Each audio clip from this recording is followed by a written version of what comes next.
Ayan. Hirap ng buhay ng nanay.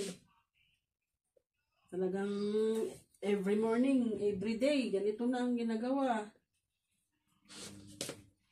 So, kaya naman yung kaparis niyan.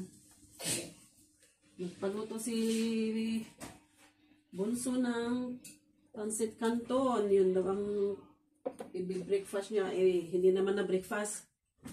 Tanghalian na. Kagigising niya lang kasi. Wala, tumaba na talaga ako. Nung bago ako dito, nung nandun ako sa Pilipinas, nag-workout ako everyday. Kaya pumayat ako. Kasi iniinom ko yung product ni Madam Kelly. Yung pampapayat. Yung Madam Kelly coffee. Yun ang iniinom ko everyday.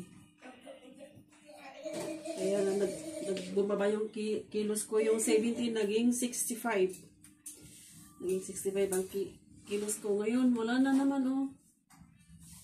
Oh, lumaki na naman ang aking tiyan. Ang mahal pa naman dito ngayon ang Madam Kilay.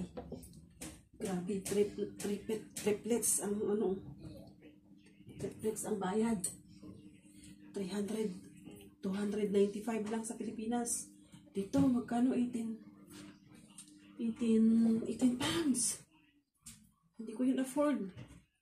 18 pounds. Magkano na yun? Isang, ano na yun? Mahigit 1,000.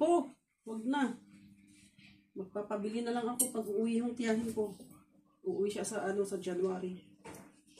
Papabili ako ng ilang box.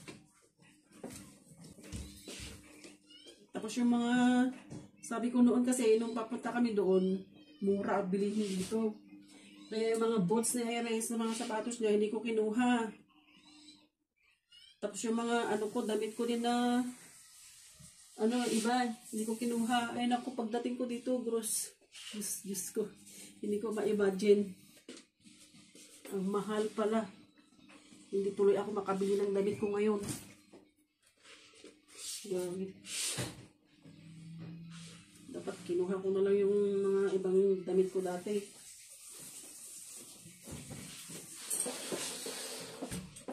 Pinagmimigay ko pa naman yung mga ibang damit ko.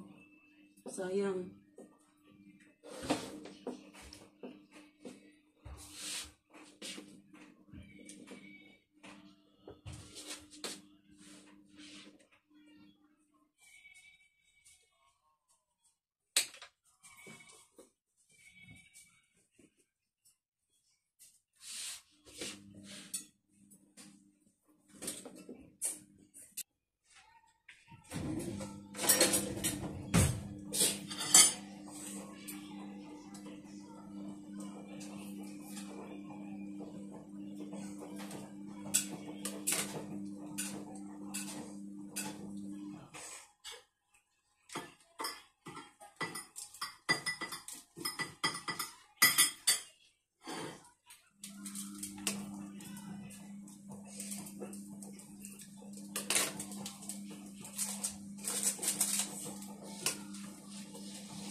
Guys, yung pancit canton ni Kuya Stewart Little boy. Right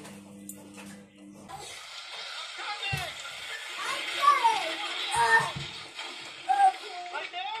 Yeah, right there.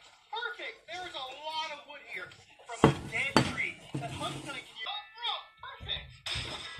I think.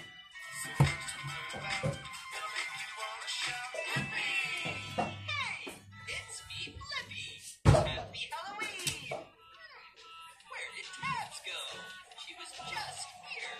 Well, I'm in front of a haunted house. Maybe she's in there.